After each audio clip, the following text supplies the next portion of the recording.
नमस्कार दोस्तों। आज हम पढ़ने वाले हैं हिंदी। ठीक है, अब हिंदी में क्या पढ़ने वाले हैं, जो जेल प्रेरी का आपका पेपर रहेगा उसमें हिंदी के पेपर जो पुराने हैं वो आज पढ़ने वाले हैं दोस्तों। तो हमारे चैनल को प्लीज़ सब्सक्राइब कीजिए, शेयर कीजिए अगर वीडियो अच्छा लगे तो। ठीक है, अब आगे बात करते हैं। पहला जो प्रश्न आता है आपका वो आता है, देवताओं की लिपि किसे कहते हैं दोस्तों।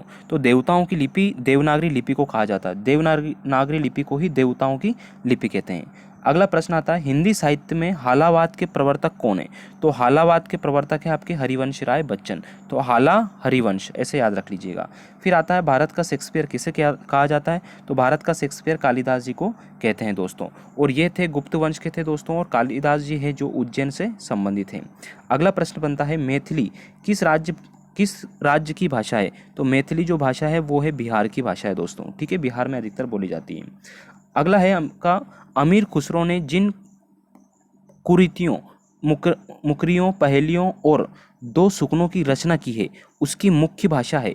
तो उनकी मुख्य भाषा थी खड़ी बोली दोस्तों। तो मुकरियों, पहेलियों और सुकनों की याद रखिएगा। कौन सी रचना थी इनकी, अमीर खुसरो की?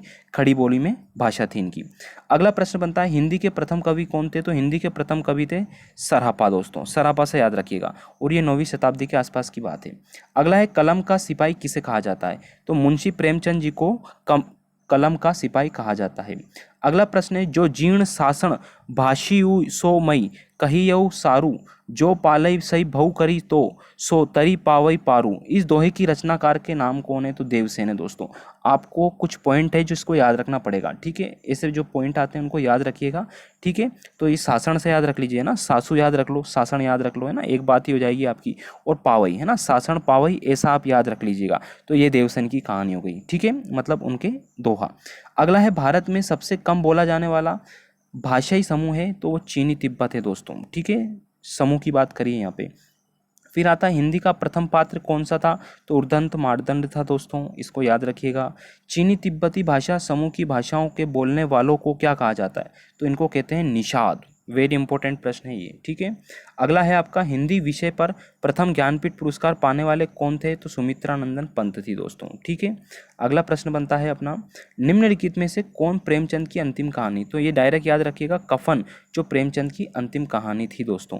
अगला है, भारत में सबसे अधिक बोले जाने वाली भाषा समूह है। तो इंडो आर्यन समूह है दोस्तों। ठीक है, और हाल ही की एक रिपोर्ट आई है, उसमें सबसे ज़्यादा बोले जाने वाली भाषा दोस्तों अंग्रेजी है। ठीक है, अपनी जो हिंदी है वो 3rd नंबर पे बताई गई है, और बांग्ला है वो 7वें नंबर पे बताई गई है। ठीक है, तो ये 2020 के कुछ आंकड़े हैं जो लेटेस्ट आए हैं दोस्तों, तो आप इसको थोड़ा देख लीजिएगा। अगला है, रामधारी सिंह दिनकर को किस रचना के लिए ज्ञानपीठ पुरस्कार मिला था। तो उर्वरश्री के लिए इनको ही ज्ञानपीठ पुरस्कार मिला था। अगला प्रश्न बनता है, अटल बिहारी वाजपेयी हिंदी विश्वविद्यालय की स्थापना कहाँ की जा रही है। तो ये की जा रही है मध्य प्रदेश के दोस्तों भोपाल जिले में। ठीक है, राजधानी भी मध्य प्रदेश की भोपाल है। अगला है, भारतीय भाषाओं को कितने प्रमुख वर्गों में बांटा गया है। तो इनको 4 भागों में बांटा गया है। अगला है, देश का प्रथम राष्ट्रीय हिंदी संग्रहालय कहाँ स्थापित किया जा रहा है। हिंदी संग्रहालय है दोस्तों, ये किया जा रहा है आगरा जिले में। अगला है, भारत के प्रथम राष्ट्रकवि कौन थे। तो मैथिली शरण गुप्त थे दोस्तों। अगला है, हिंदी का प्रथम एकांकी एक घूंट है। हिंदी साहित्य के इतिहास को कितने कालखंडों में विभाजित किया गया। तो इनको 4 कालखंडों में विभाजित किया गया। कौन कौन से हैं आइए देखते हैं। पहला है आदिकाल, इसी का नाम है वीरगाथा काल। फिर दूसरा आता है मध्यकाल, इसी का नाम है भक्ति काल। तीसरा है उत्तर मध्यकाल, इसी का नाम रीतिकाल है। और चौथा है आपका आधुनिक काल। तो ये 4 हैं आपके, और ये अन्य नाम जो हैं उनको याद रख लीजिएगा।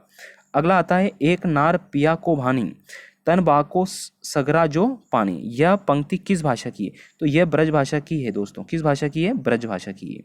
अगला आता है, संविधान की 8वीं अनुसूची के अनुसार कितनी भाषाओं को राजभाषा के रूप में संवैधानिक मान्यता प्राप्त है वर्तमान तक। तो 22 भाषाएं दोस्तों। ठीक है, अगला है, हिंदी गद्य के प्रतिष्ठापक है। तो आचार्य महावीर प्रसाद द्विवेदी हैं। आज का आखिरी प्रश्न है आपका, कि हिंदी के सर्वप्रथम दैनिक समाचार पत्र कौन सा था। तो सुधा वर्षण था दोस्तों, आपको ये याद रखना है। और आप हमारे चैनल को ज्वाइन कीजिए, यूट्यूब चैनल को MCC क्लासेस ब्यावरा को। वीडियो अच्छा लगे तो इसे शेयर कीजिए, सब्सक्राइब कीजिए।